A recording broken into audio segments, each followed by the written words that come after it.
The global petrochemical supply chain is a highly interconnected system. Raw materials enter these facilities to be cracked into smaller molecules, which then travel across the globe to serve as the building blocks for nearly every consumer product. A pricing alert from August 13, 2026, provides a specific window into this system. It starts with naphtha, the primary feedstock for liquid crackers, dropping to $780 per metric ton for delivery into Japan. Naphtha serves as the upstream foundation for the liquid cracking industry.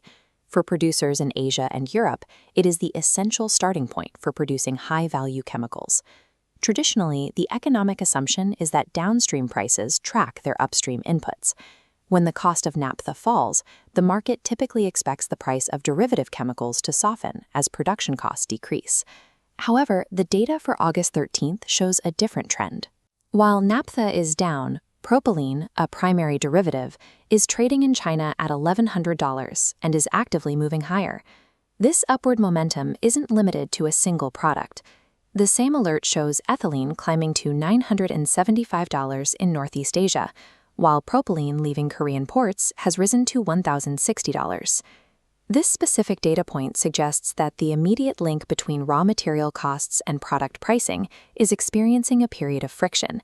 It indicates that, at least for this window in August, regional supply and demand factors are carrying more weight than the price of the base feedstock. This high-frequency market data is sourced from Polymer Bazaar. Procurement managers and traders use these daily snapshots to identify short-term shifts in market momentum. They look for these gaps between feedstock and product prices to adjust their purchasing strategies. The August 2026 data illustrates a market where regional constraints are momentarily taking precedence over global feedstock trends, leading to a divergence in pricing across different hubs. To understand the scope of this divergence, we must compare the pricing structures across three key regions. First, the U.S. Gulf Coast, then Northwest Europe, and the Asian trading hubs. For those moving material between regions, identifying these price gaps early is the first step in identifying potential arbitrage opportunities. We begin by mapping the localized data within the Asian trading hub, which is heavily reliant on imported feedstocks.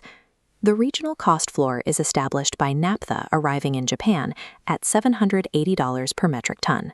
This is a C&F, or cost and freight price, meaning the $780 figure includes the cost of the material plus the ocean transport required to get it to the port. Moving further down the value chain, we see the prices for the monomers produced by regional crackers. Propylene is trading at $1,100 for delivery into China and $1,060 for product loaded at Korean ports. Ethylene shows the same trend, reaching $975 in Northeast Asia and $960 in the Southeast. For Asian producers, this specific scenario creates a window of expanded margins. Their primary input is becoming cheaper, at the same time their primary outputs are becoming more expensive. This localized price increase is often a response to immediate physical factors, such as unplanned plant maintenance or a sudden spike in regional demand that limits available supply. In this environment, the drop in naphtha costs acts as a secondary driver for the profitability of Asian midstream operators. Moving material between the Asian and American markets involves significant lead times and logistical costs, which often prevents these regions from equalizing immediately. When we shift our focus to the U.S. Gulf Coast, we see a market that is responding to its own specific set of drivers. In the U.S., prices are also trending upward, with ethylene at 25.20 cents and propylene at 44.55 cents. To compare these values to the Asian market, we must normalize the units, shifting from the U.S. standard of cents per pound to the global metric ton standard. We also note the use of the FD, or free delivered, Incoterm. This price includes the final delivery to the customer's facility, whereas Asian CFR prices typically end at the port. A major structural factor in the U.S. market is its domestic feedstock. Unlike the naphtha-heavy crackers in Asia, U.S. facilities primarily process ethane and propane derived from natural gas. Because of this gas-based infrastructure, U.S. producers do not see the same immediate benefit from the naphtha price drop currently helping Asian ports. The price increases in the U.S. Gulf Coast are being driven by domestic supply tightness. illustrating how major hubs can move in the same direction even when they are operating on different economic drivers. Finally, we look at Northwest Europe to see if the upward momentum found in the US and Asia is reflected there. The European data shows a lack of movement. Both ethylene and propylene prices are reported with no change. European ethylene remains at €830 and propylene at €935. This lack of growth stands in contrast to the gains seen in other global hubs. This stagnation suggests that industrial demand within the European continent is currently too soft to support higher pricing, despite the momentum elsewhere.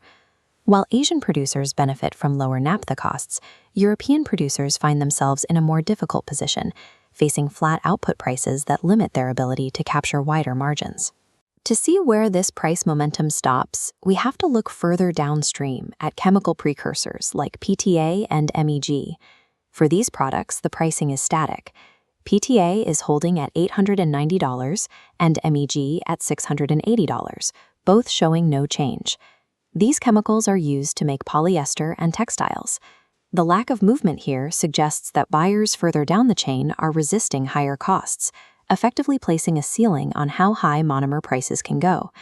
This indicates that the price surge is currently confined to the midstream.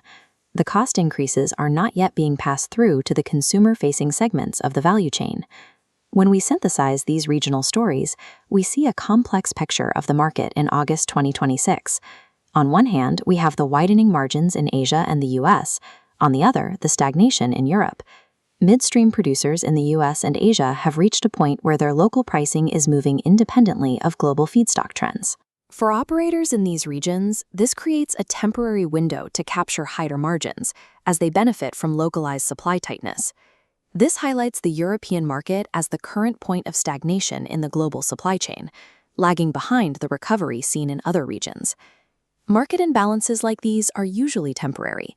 Over time, the movement of material between these hubs tends to bring prices back into a closer alignment. Raw data alerts provide the necessary visibility to catch these shifts as they happen. They allow traders to see these divergences before they are reflected in broader market indices.